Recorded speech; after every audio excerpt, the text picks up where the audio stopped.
로마서 11장입니다. 예, 우리가 로마서 11장 10절까지 우리가 살펴봤어요. 예. 이스라엘은 하나님의 선민이었어요. 그죠? 예, 선택받은 민족이었는데 하나님의 선택과 부르심은 돌이킴이 없으시거든요. 그래서 물론 이제 이스라엘 백성이 하나님을 거부했지만 그럼에도 불구하고 하나님은 이스라엘을 완전히 버리지 않으셨다는 것을 우리가 저번 시간에 살펴봤습니다. 그들이 눈멀고 하나님이 그들을 다루시길 원했지만 그들은 하나님을 버린 것이에요. 하지만 주님은 여전히 자신의 백성을 버리지 않으셨고 늘 어느 시대마다 그 민족의 남은 자들을 선택하시면서 이어왔다고 말씀을 하셨습니다. 그런데 그들의 넘어짐, 하나님을 거부하고 넘어짐으로 인해서 놀라운 일이 벌어진 거죠. 바로 우리가 이렇게 구원받을 수 있는 그 길로 열어진 것이잖아요. 그죠? 네. 로마서 11장 11절부터 우리가 이제 또 말씀을 살펴보도록 하겠습니다. 다 피셨으면 11절 다 같이 읽어볼게요. 시작. 그런즉 내가 말하노니 그들이 걸려 넘어짐으로 쓰러지게 되었느냐? 결코 그럴 수 없느니라. 오히려 그들의 넘어짐을 통해 구원이 이방인들에게 왔으니 이것은 그들이 질투하게 하려 함이니라. 유대인들은 거치는 반석에 넘어져 버렸어요. 그 반석 대신 예수 그리스도가 오셨지만 그 반석에 발이 걸려가지고 넘어져 버린 것이에요. 그렇다고 해서 그들이 영원히 버림을 받았는가? 이런 질문을 지금 11절에 하고 있는 것입니다. 유대 민족은 완전히 버림을 받지 않았고 단지 그들로 인해서 이 시대의 이방인들이 유대인을 대신해서 구원받을 수 있는 그 유예 기간이 그들의 실족 때문에 왔다고 설명을 하고 있습니다. 유대인들은 지금 비록 못 깨닫고 있지만 나중에 대환란 때가 되면은 과거 2000년 동안 자기들이 이방인들 특히 이제 교회에게 하나님이 양제된 특권을 양보한 것을 깨닫게 될 겁니다. 그래서 시기하는 마음이 생기게 될 것이에요. 물론 시기라는 것은 좋은 마음은 아니잖아요. 그죠? 유대인들이 구원받은 그 자신들이 정말 어리석어가지고 엄청난 손해를 봤다는 것을 나중에 깨우치게 될 것이에요. 장난감이 있는데 어느 아이가 이제 그 장난감을 별로 관심이 없어 해요. 그런데 다른 아이가 그 장난감을 가지고 노는 모습을 보면 빼앗으려고 하는 아이가 있어요. 그죠? 이스라엘 백성은 자신들만이 참 하나님을 섬긴다고 자랑해 왔었어요. 그런데 시간이 지남에 따라서 하나님에 대한 그들의 마음이 시들어 버렸습니다. 그런데 다른 민족, 그 다른 민족 가운데서 교회가 참 하나님을 섬기고 또 하나님과 교제를 갖기 시작하니까 오랫동안 하나님을 관심을 갖지 않았던 이스라엘이 질투를 하게 되는 것이에요. 그래서 결국에는 유대인들의 그 완악한 마음, 그것으로 인해서 이제 이방인들이 축복을 누리게 된 것이란 말이죠. 유대인들의 실패로 인해서 이방인들에게 기회가 온 것이에요. 10장 21절 한번 보도록 할게요.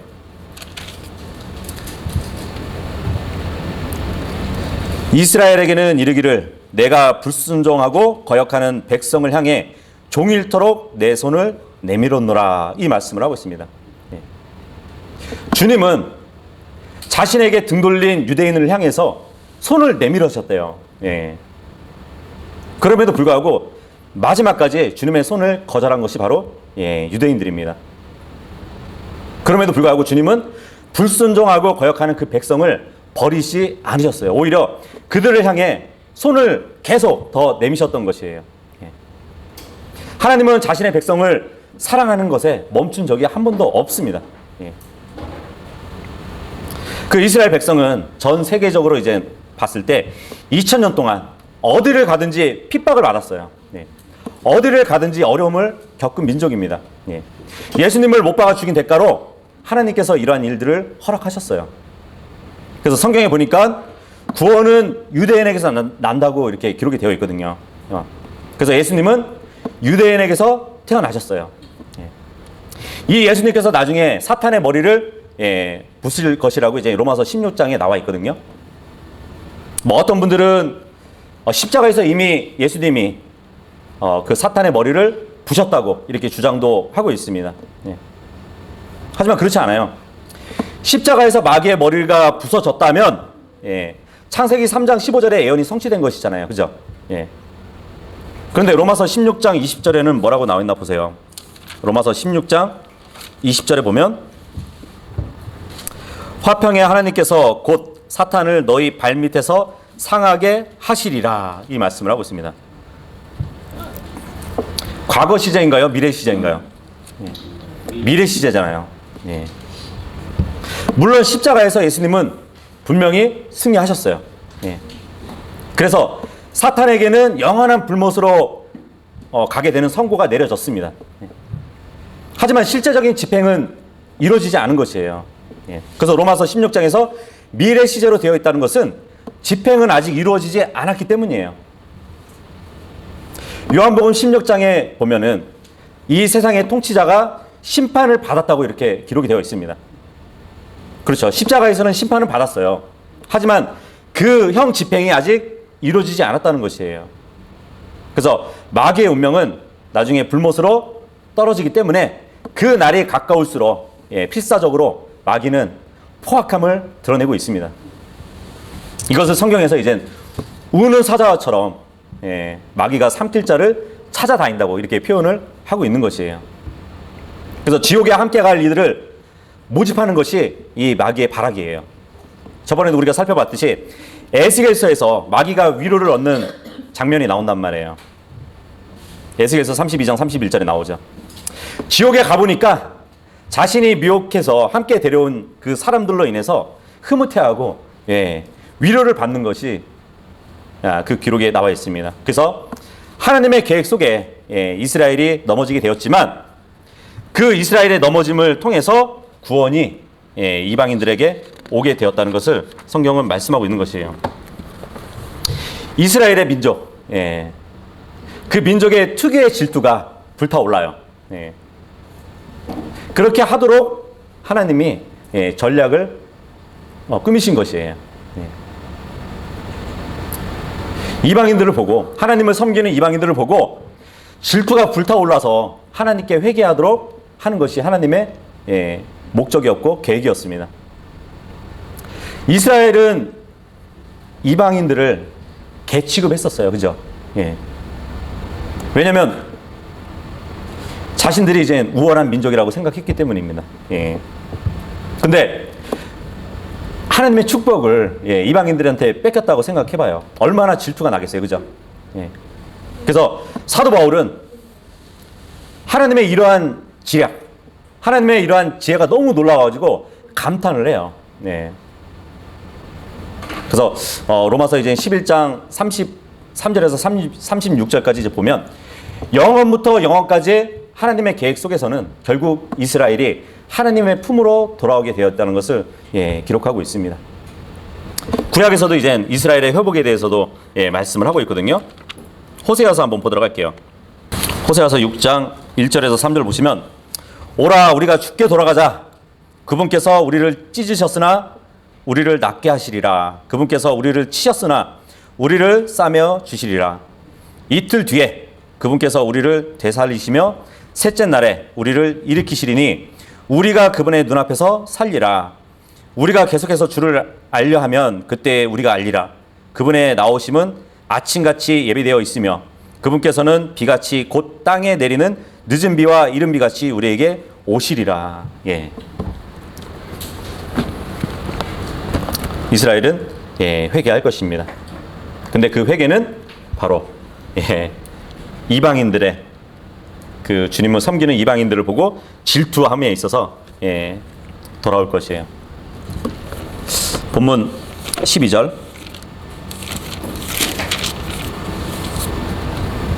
12절 읽겠습니다. 시작. 그런데 그들의 넘어짐이 세상의 부유함이 되고 그들의 쇠퇴함이 이방인들의 부유함이 되거든 그들의 충만함은 얼마나 더 많이 부유함이 되겠느냐. 예. 여기서 그들의 충만함. 예. 이것은 지금 이 시대에 일어날 일이 아니라 천년왕국 때를 내다본 말씀이에요. 예. 앞으로 유대인들은 충만하게 될 것이에요. 근데 지금의 유대인들은 쇠퇴되었잖아요. 그죠? 예. 그런데 유대인들의 그 쇠퇴함으로 인해서 세상에는 어떠한 부유함을 가져왔을까요? 예. 첫째는 뭐 영국이니 스페인이니 러시아, 미국, 뭐 중국, 예. 이방 민족들에게 번영을 누리는 그러한 시절을 가져왔습니다. 예. 그래서 이방인들이 부유하게 된 것을 이방인의 때라고 얘기를 해요. 예. 근데 여기서 보니까 세상이라고 했기 때문에 단지 뭐 교회의 영적 부유함을 말한 것은 아니고 이방인들 자체의 번영, 그 부여를 말하고 있어요. 이스라엘이 넘어지니까 이방인들이 엄청난 부를 가지게 되었다는 것이에요. 예. 영적으로나 물질적으로 축복을 받았다는 것이에요. 예. 유대인들이 받아야 할 복이 이방인에게 넘겨갔기 때문이에요. 예. 그래서 지금 12절은 이 말씀을 하고 있는 것이에요. 이방인들이 이 정도의 축복을 받았으면 유대인들이 회개하고 돌이켜서 하나님께 간다면 그 축복은 얼마나 더 큰 축복을 받겠느냐, 그 말을 하고 있는 것입니다. 예. 물론 이 시대에도 유대인들은 억만장자들이 있어요. 많아요. 예. 하지만 그 정도가 아니라 구약 때 솔로몬 왕 때에 엄청난 부여를 누렸던 그 이스라엘, 그때 상황으로 돌려놓으신다는 것이에요. 13절하고 14절 읽어볼게요. 시작. 내가 이방인들이 너희에게 말하노라. 내가 이방인들의 사도인 만큼 내 직무를 존귀하게 여기나니 이것은 어찌하든지 내가 내 살붙인 그들을 자극하여 경쟁하게 함으로 그들 중 얼마를 구원하려 함이니라. 예. 바울은 이스라엘이 민족적으로 배교해서 이방인들로 교회가 채워진다는 사실을 알고 있었어요. 예. 그래서 바울은 누구보다도 하나님의 경륜에 있어서는 제대로 알고 있던 사도였습니다.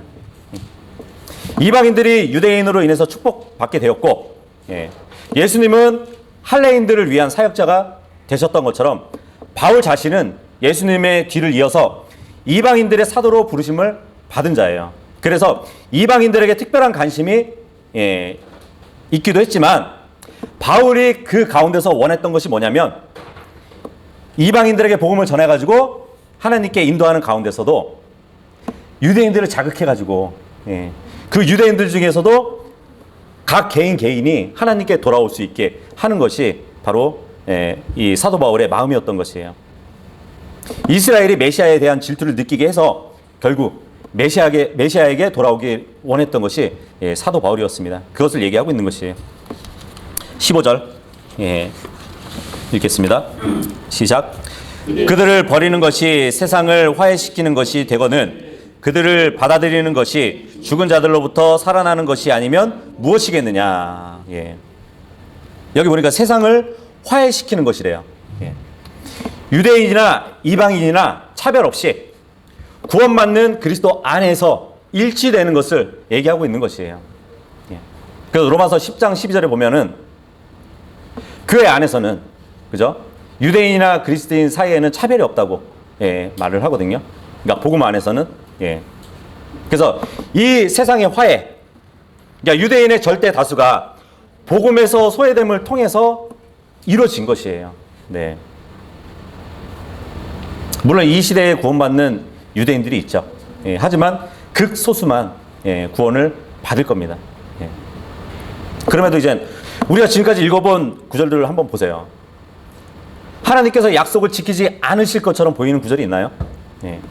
유대인들을 버려가지고 세상이 예수님을 영접함으로 하나님과 화해를 이루게 하셨다고 말씀을 하고 있지만 유대인들은 그러니까 완전히 버려졌다는 말씀을 하고 있진 않다는 것이에요.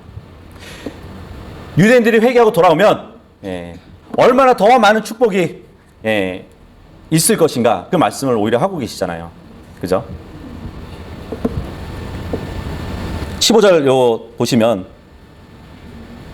죽은 자들로부터 살아나는 것이 아니면 무엇이겠느냐, 이렇게 말을 하고 있는데, 이것은 이제 에스겔서 37장에 구약 성도들의 부활을 언급한 겁니다. 죽은 자들로부터 살아나는 생명. 에스겔이 한 골짜기에서 엄청 많은 뼈들이 앙상하게 이제 누워있는 그 장면을 봤는데, 그 뼈들이 생명의 숨이 들어가니까 다 막 살이 붙고 핏줄이 붙고 거대한 군대가 된 그 사건을 지금 얘기하고 있는 것이에요. 영적 부활이 아닌 실제적인 민족적인 부활을 말하고 있는 것이거든요. 16절 읽어볼게요. 시작. 첫 열매가 거룩하면 덩어리도 거룩하고 뿌리가 거룩하면 가지들도 그러하니라. 유대인들의 첫 열매가 뭘까요? 그냥 유대인의 역사를 보면은 아브라함이죠, 그죠? 네, 아브라함이 첫 열매가 됐죠. 그럼 뿌리는 뭘까요? 역사적으로 보면 역시 뿌리도 아브라함이에요. 그러면 가지는 뭘까요? 그렇죠. 아브라함의 후손을 얘기하는 거잖아요. 그렇다면은 그 뿌리인 아브라함이 거룩하다면 이스라엘 민족이 거룩하다는 것이에요. 아브라함 때문에 그 후손들은 자동적으로 하나님 앞에 거룩한 민족이 됐다는 것이에요. 그렇다면 그의 자손들은 뿌리된 자기 조상, 그 조상이 거룩했다면 아브라함처럼 돼야 할 필요가 있었어요. 그죠? 거룩하게 살았어야 됐죠. 그런데 가지인 그 후손들에게 문제가 있다는 것이에요. 근데 여기 이제 첫 열매라고 나오는데, 역사적으로는 아브라함을 얘기하지만 예언적으로 봤을 때 이 첫 열매는 대환란 때 구원받는 14만 4천 이 부류들과 관계가 있어요. 유대인 환란 성도들에 대한 언급을 직접적으로 하고 계신 겁니다. 17절 한번 읽어볼게요. 시작. 또 그 가지들 중에서 얼마가 꺾이고 야생 올리브 나무인 네가 그들 가운데 접붙여져서 그들과 함께 올리브 나무의 뿌리와 기름짐에 참여하게 되었거든. 여기서 얼마가 꺾였다는 것은 이스라엘 백성 아브라함의 후손을 얘기하는 것이에요. 근데 야생 올리브 나무는 이방인들을 얘기합니다. 근데 그 이방인 민족이 그 나무에 접붙여졌대요. 꺾인 것. 가지들 중에 얼마가 꺾였다고 얘기를 합니다. 근데 아직 그 뿌리는 남아있어요. 그 나무의 뿌리는. 그죠? 그 뿌리는 아브라함과 하나님과 맺은 언약이 있습니다. 근데 하나님은 광야에서 가지 몇 개를 꺾으신 것이에요. 왕국이 분열될 때 가지를 몇 개 꺾으셨어요. 그러니까 아시리아로 사로잡혀갈 때 또 가지를 몇 개 꺾으셨어요. 두 개의 지파가 바벨론으로 사로잡혀갈 때도 가지를 꺾으셨습니다. 그러다가 나중에 AD 70년경에 로마의 티투스 장군에 의해서 완전히 꺾여버렸어요. 그런데 단 한 번도 뿌리를 뽑아버리신 적이 없으세요. 그래서 올리브 나무는 아직 살아있어요. 죽은 것처럼 보이지만 분명히 살아있는 것이에요. 하나님은 12지파가 어디에 거하는지 어디에 사는지 정확히 알고 계시는 분이에요. 가지들은 잘리고 꺾이고 시들고 말라버리고 불에 타버렸지만 뿌리는 그대로 남아 있습니다. 하나님께서 정하신 때가 되면 남겨두신 그 뿌리를 통해서 나무가 다시 살아나게 하실 것이에요. 아론의 지팡이 한번 보세요. 죽은 지 오래된 그 나뭇가지에서 싹이 나오게 하셨던 분은 하나님이세요. 그죠? 인간의 힘으로는 불가능하지만 하나님께서는 가능하신 일입니다. 25절에 보면 이방인들의 충만함이 들어올 때까지 일부가 눈머는 일이 이스라엘에게 일어났다고 하거든요.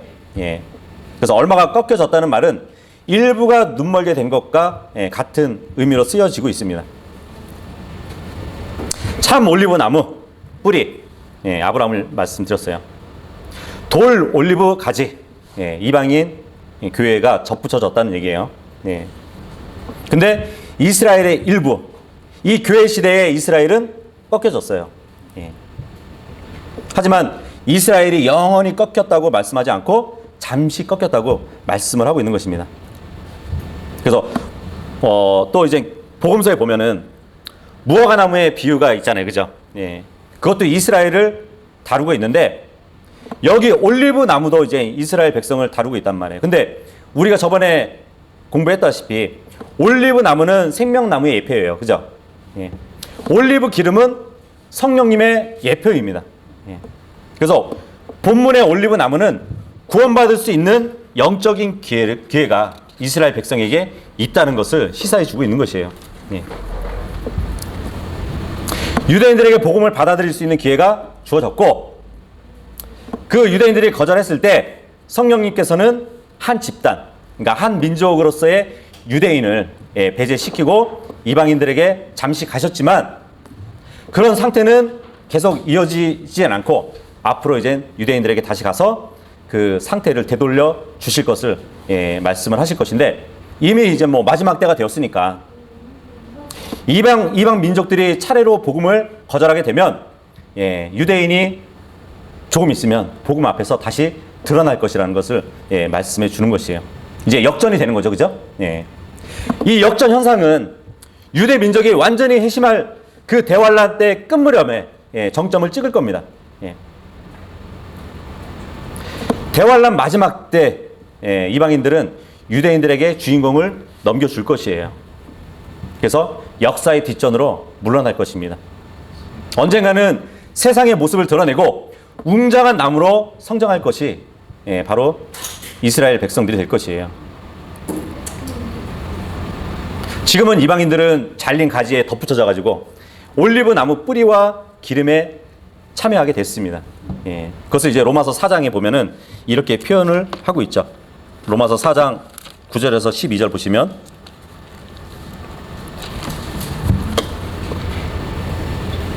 그러면 이 복된 일이 할례 자에게만 오느냐 혹은 무할례 자에게도 오느냐, 이는 믿음이 아브라함에게 의로 간주되었다고 우리가 말하기 때문이라. 그러면 그것이 어떻게 의로 간주되었느냐? 그가 할례를 받았을 때였느냐? 할례 받지 않을 때였느냐? 할례 받은 때가 아니요 할례 받지 않은 때니라. 그가 할례의 표적 곧 아직 할례 받지 않은 때에 자기가 소유한 믿음의 의를 봉인한 표식을 받았으니, 이것은 그가 할례를 받지는 아니하였으나 믿는 모든 자들의 조상이 되어 의가 그들에게도 전가되게 하려 함이요. 또 할례자에게 속할 뿐만 아니라 또한 우리 조상 아브라함이 아직 할례 받지 않을 때에 소유한 그 믿음의 발자취를 따라 걷는 자들에게 할례의 조상이 되게 하려 함이니라. 아브라함이 그러니까 하나님께 선택받고 할례의 조상, 이스라엘 민족의 조상이 되기 전에 이미 믿음으로 의롭게 됐잖아요. 근데 그 믿음으로 의롭게 된 사람들은 지금의 교회 시대란 말이죠. 그래서 우리의 조상이 된 것이에요. 믿음의 조상. 그죠? 하나님은 아브라함의 믿음을 의로 간주하신 것처럼 마찬가지로 우리의 믿음을 의로 간주해 주셨습니다. 그래서 이방인들이 하나님의 은혜에 참여해서 믿음으로 의롭게 돼가지고 아브라함의 자손이 된 것이란 말이에요. 그래서 또 로마서 11장은 18절에 이 말씀을 하고 있거든요. 18절 읽어볼게요. 시작. 그 가지들을 대적하여 자랑하지 말라. 네가 자랑할지라도 네가 뿌리는 지탱하지 아니하고 뿌리가 너를 지탱하느니라. 지금 바울은 거듭난 이방인들에게 충고하고 있어요. 물론 이스라엘 백성이 일부는 꺾여졌지만, 이스라엘 백성이 일부는 눈멀었지만 너희는 자랑하지 말라고. 왜냐하면 교회는 이스라엘을 계승한 게 아니기 때문이라는 것을 말해주고 있어요. 교회가 뭐 유대인들을 죽이고 막 언약을 상속받으려고 그랬던 적이 있었어요. 천주교가 그 일을 했죠. 하지만 그건 하나님의 뜻이 아니었습니다. 오히려 하나님의 원하신가 이제 반대되는 일을 했던 것이죠. 너희는 꺾였기 때문에 하나님께 버림받았다고. 그래서 너희의 축복이 우리한테 왔다고. 예. 그렇게 자랑하지 말라는 것이에요. 네. 지금 우리 교회도 마찬가지죠. 우리는 전혀 자랑할 게 없어요. 예. 우리가 의로운 행위를 해서 구원받고 나무에 접붙여진 게 아니잖아요. 그죠? 우리가 잘해서 성령님을 받은 것이 아니잖아요. 우리가 잘나서 예수 그리스도의 피로 씻겨진 것이 아니라는 것이죠. 예. 하나님의 은혜가 아니었다면 우리는 지옥에 갈 수밖에 없었어요. 그래서 우리는 뭐 영적인 이스라엘이라고 막 주장하면서 자랑하지 말고 우리는 주님을 자랑해야 되는 것이에요. 자신에게 영광을 돌리지 말고 주님께 영광을 돌려야 됩니다. 우리가 잘나서 축복을 받은 것이 아니라 아브라함 덕분에 복을 받은 것이기 때문이에요. 그죠? 예. 19절하고 20절입니다. 읽어볼게요. 시작. 그러면 네가 말하기를 그 가지들이 꺾인 것은 내가 접붙여지게 하려 함이니라 하리니 옳도다. 그들은 믿지 아니하였으므로 꺾였고 너는 믿음으로 말미암아 서 있느니라. 높은 마음을 품지 말고 도리어 두려워하라. 예. 여기 가지들이 꺾인 것. 예. 아브라함의 후손들이 눈 멀었던 것은 이방인들이 접붙여지기 위한 것이 아니라 유대인들이 회심하지 않고 끝까지 복음을 거절했기 때문이에요. 예. 물론 이제 이 말씀은 개인의 구원의 말씀은 아닙니다. 예. 그래서 칼빈주의자들이 이 개인에게 적용하기 때문에 이제 오류에 빠지는 것이거든요. 근데 이 문맥은 이스라엘 민족과 이방 민족에 대한 것이에요. 예. 만일 이방인들이 하나님께 믿음으로 나오지 않았다면 이스라엘 중에 몇 개의 가지가 꺾인 것처럼 이방인들도 꺾이게 될 것을 말해주고 있어요. 하나님은 구원을 공짜로 주셨죠. 그죠? 누구든지 원하는 자는 구원을 받을 수 있도록 해주셨습니다. 하지만 원하지 않으면 받을 수 없어요. 그래서 우리가 은혜로 구원받은 것은 마치 내가 잘나서 받은 것이냐 자랑하면 안 되는 것이에요. 도리어 두려워하라고 말씀을 하고 있습니다. 왜 두려워해야 될까요? 21절 읽어볼게요. 시작. 하나님께서 본래의 가지들도 아끼지 아니하셨거든 그분께서 너를 아끼지 아니하실까 조심하라. 예. 본래의 가지들도 제멋대로 막 하다가 잘려나갔는데 우리도 불순종하면 잘려질 것이 아니냐고 얘기를 하고 있는 것이에요. 예. 근데 여기서 이제 조심할 것이 있어요. 우리가 9장도 살펴봤고 10장도 마찬가지지만 이 11장도 한 사람 한 사람 개인의 구원을 얘기하고 있지 않다고 말씀드렸어요. 집합적으로 유대인이라는 그룹, 집합적으로 이방인이라는 그룹 관계를 설명하고 있는 것이에요. 그런데 유대인들을 다루시다가 그들의 불순종으로 인해서 하나님은 지금 이방인들을 다루고 계시잖아요. 역사를. 그죠? 예. 그런데 앞으로 이방인들도 교만해져가지고 점점 불순종하게 되면 나중에 이방인들도 다루지 않는다는 그 말씀을 하고 있는 것입니다. 예수 그리스도를 믿고 구원받은 하나님의 자녀가 잘려나가서 지옥에 간다는 말씀이 아니라는 것이에요. 예. 하나님의 축복을 누릴 그 기간이 끝난다는 말씀을 하고 있는 것이에요. 네. 언제인지는 알 수 없지만 주님은 몸된 교회를 반드시 데려가실 것이에요. 교회가 휴거되면 하나님의 은혜의 복음이 더 이상 이방인들에게 전해지지 않을 것을 말씀을 하고 있는 것입니다. 데살로니가 후서 2장 가보도록 할게요. 접붙여진 가지가 떨어져 나간다는 그 말씀이 어떤 말씀을 하고 있냐면 데살로니가 후서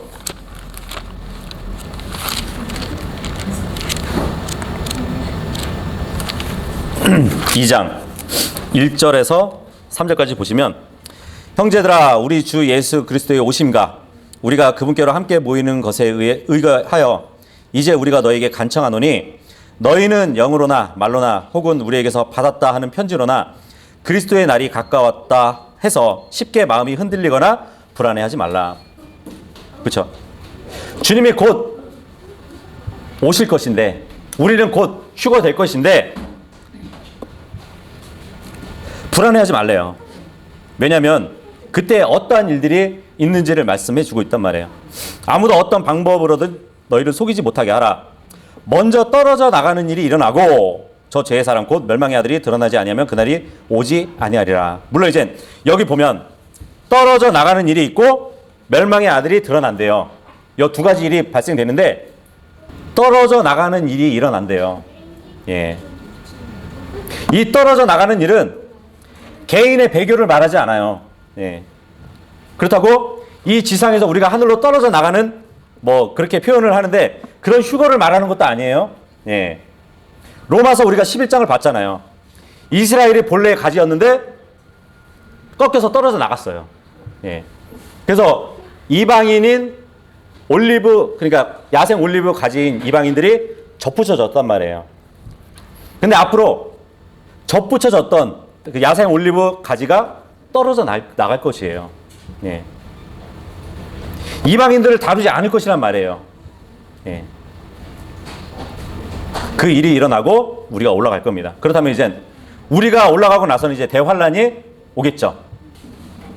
그래서 이스라엘에서 남은 자, 예, 하나님의 은혜의 선택에 따라서 남은 자들이 대환란 때 유대인 첫 열매로 예, 기록이 됩니다.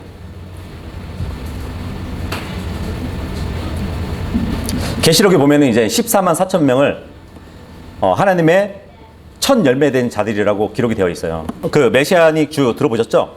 예. 이 메시아닉 주가 굉장히 특별해요. 예. 교회 입장에서 볼 때는 이단들이에요. 네. 근데 이 메시아닉 주, 유대인이면서 이미 왔던 메시아를 믿는 사람들이거든요. 근데 율법도 지켜요. 네. 근데 그들의 간증을 들어보면 어떤 피해 간증을 하지 않아요. 네. 예수 그리스도의 피로 인해서 뭐 죄가 씻겨졌다 이런 간증은 들어보지 못했어요. 근데 그 이전에 왔던 예수님이 메시아라는 걸 믿고 그분이 다시 오실 거를 믿는 사람들이에요. 참 희한하죠. 근데 이들을 보면은 마지막 때에 회복하신다는 그 말씀에 보증이 되는 것 같아요. 네. 왜냐하면 계시록 때는 교회가 올라갈 거예요. 근데 그때는 유대인들이 예수 그리스도를 믿고 율법을 지키는 자들이에요. 지금 메시아닉 주하고 굉장히 유사해요. 네. 그래서 이제 아마도 어떻게 보면 이 메시아닉 주들이 지금 이 교회 시대에선 우리와 같이 휴가되지 않을 것이지만 마지막 대환란 때 남아서 우리가 이전 시간도 살펴봤듯이 은혜의 선택이라는 말씀을 하셨잖아요. 그죠? 이스라엘에서 교회로 넘어가는 전환기 때에 유대인들은 예수님을 믿었지만 율법을 지킨 자들이었거든요. 예. 근데 그들을 하나님의 은혜에 선택된 자들이라고 사도행전에 나온단 말이에요.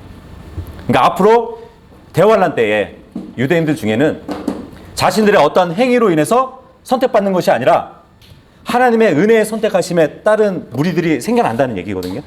그게 14만 4천이란 말이에요. 예, 그래서 지금의 메시아닉 주들을 보면은 멀지 않았다. 그들 부류가 아마 주님의 은혜의 선택하심을 받은 남은 자들이 될 수 있겠다. 예, 그것이 이제 보여지더라고요. 네. 어쨌든 예, 우리가 지금 마지막을 달리고 있고 이제 주님은 이방인을 다루셨지만 이제 우리가 올라가면 다시 유대인을 다루시는 그러한 경륜이 바뀔 것을 예, 말씀해 주고 있습니다. 에스더서 1장 19절 보시면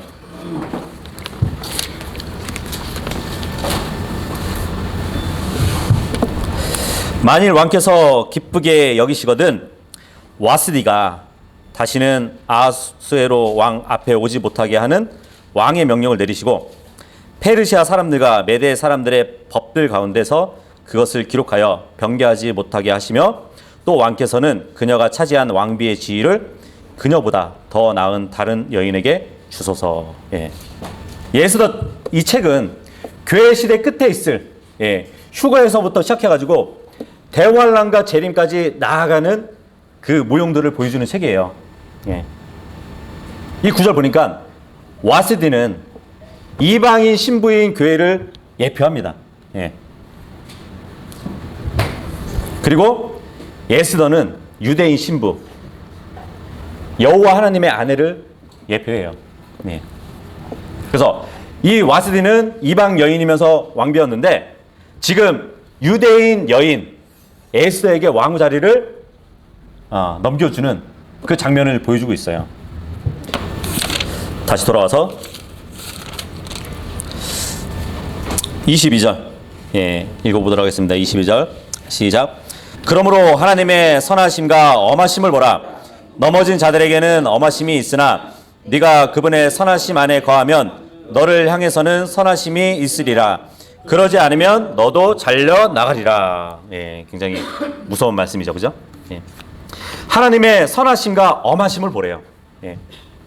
먼저 하나님의 선하심에 대해서 생각해 보자고요. 아브라함은 하나님의 언약을 받을 만한 일을 한 적이 없어요, 그죠? 그의 자손들, 이스라엘 백성들도 하나님의 언약을 받을 만한 일을 한 적이 없어요. 하나님은 선하시기 때문에 이스라엘 백성에게 주신 언약을 걷어가지 않으셨습니다. 하나님이 신실하지 않으셨다면 아브라함의 자손들 중에서 그 누구도 천년왕국을 누리지 못할 것이에요. 그죠? 그리고 반대로 하나님의 엄하심에 대해서 한번 생각해 보자고요. 유대인들은 이집트에서 400년간 노예로 살았어요. 한때는 국가를 이루며 살았지만 바벨론 포로로 끌려가기도 했습니다. 아시리아 포로로도 끌려가기도 했어요. 로마인들의 박해를 받았고 로마 카톨릭의 박해를 받았었습니다. 개신교로부터도 박해를 받았어요. 아랍인들에게도 박해를 지금 받고 있습니다. 이것이 바로 하나님의 엄하심이에요. 하나님께서는 의로우시면서 다른 한편으로는 엄하신 분이에요. 잘 행하면 칭찬을 받고 잘못 행하면 징계를 받는 것이에요. 지금 우리 이 시대에 하나님을 두려워하지 않는 이유는 하나님의 선하심에 대해서만 듣기 때문이에요. 하나님의 엄하심에 대해서는 선포하는 설교자들이 거의 없어요. 노아의 가족에게 은혜를 베풀어 주셔서 그들을 구원해 주셨던 하나님은 동시에 그 노아 식구를 제외한 모든 사람들을 물에 빠쳐 죽이신 분이세요. 롯과 두 딸을 소돔과 고모라에서 구출해 주셨지만 그들을 제외한 나머지들을 다 불에 태워 죽이신 분이세요. 영원한 생명을 위한 하늘나라를 만드신 하나님은 울면서 이를 갈미 있는 지옥을 만드신 분입니다. 그죠? 우리는 이 두 가지 진리를 모두 전해야 돼요. 하나님의 선하심과 엄하심이 동시에 존재한다는 것이에요. 그래서 오늘날 교회가 하나님의 사랑과 긍휼에만 초점을 맞춰서 균형을 갖추지 못하고 있습니다. 하나님은 의로우시고 거룩하시고 엄격하신 분이세요. 죄인들이 스스로 구원할 수 없고 율법을 통해서는 하나님 앞에 의롭게 될 수 없기 때문에 하나님께서는 그 죄값을 십자가 위에서 대신 지셨단 말이죠. 이러한 긍휼을 어디서 찾아볼 수는 없어요. 그래서 우리는 은혜로 구원을 받았어요. 하지만 하나님의 의로우심, 하나님의 거룩하심 그 성품들이 전제가 되어야 돼요. 영원히 멸망당할 수밖에 없는 그 죄인들에게 베푸신 은혜와 긍휼, 그 사랑을 우리가 생각해야 된다는 것입니다. 만약 하나님께서 항상 사랑만 베푸시는 분이시라면 그 하나님의 사랑이 크게 와닿지는 않을 것이에요. 여호와 증인이나 통일교, 그런 사람들은 사랑의 하나님을 믿지만 사람들을 지옥에 보내시는 무서운 하나님을 믿을 수 없다고 합니다. 그냥 들어보면 굉장히 멋있어 보일 수는 있어요. 하지만 그 말에는 음모가 숨겨져 있는 것이에요. 만약 사람들을 지옥에 보내지 아니하시는 하나님이시라면 하나님은 진리도 거짓도 죄도 선도 악도 다 사랑하시는 하나님이 돼버리기 때문입니다. 그죠? 그런 하나님을 믿지 않는 게 나아요. 그런 하나님은 하나님이 아니시잖아요. 성경의 하나님은 죄와 악을 미워하시고 선을 사랑하시는 분이에요. 죄도 기뻐하신다면 하나님의 성품과 어울리지 않는 말이잖아요. 그죠? 예. 그래서 사람들은 사랑이라는 그 포장으로 모든 것을 덮어버리려고 해요. 예. 하나님의 사랑은 십자가 위에서 이미 다 보여주셨어요. 십자가 위에 다른 사랑은 그 하나님에게서 사랑을 찾는 것 외의 일이기 때문에 아무런 의미가 없어요. 예. 내 자신의 내 감정으로 저 지체를 사랑한다 할지라도 하나님의 십자가에 내어주신 그 사랑에 덧할 수는 없는 겁니다. 예. 주님은 우리를 얼마나 사랑하셨는지 입증을 해주셨어요. 예. 그 사랑을 성경에서는 진리의 사랑이라고 말씀을 해주고 있습니다. 예. 그래서 데살로니가후서 2장 10절에 보면 불의의 모든 속임수와 함께 멸망하는 자들에게 오는 것이니 이것은 그들이 진리의 사랑을 받아들이지 아니하고 구원을 받지 못하였기 때문이라고 말씀을 하고 있습니다. 예. 하나님은 자신의 사랑을 거부하는 자들에게 불로 심판한다고 말씀하고 있어요. 예. 그런데 그러한 하나님을 거부하는 자까지 나중에 구원해 주신다? 예. 이것을 보통 보편적 구원론이라고 얘기를 하거든요. 그 주장을 한 사람이 이제 오리겐이라는 사람이에요. 하나님께서 사랑이 너무 많으시기 때문에 결국에는 다 구원해 주시고 하늘나라로 다 불러들이신다는 그러한 신학을 가르친 사람입니다. 생각해 보세요. 마귀와 함께 영원히 살아가야 된다면 그게 올바른 진리일까요? 다음에 또 이어서 하도록 하겠습니다.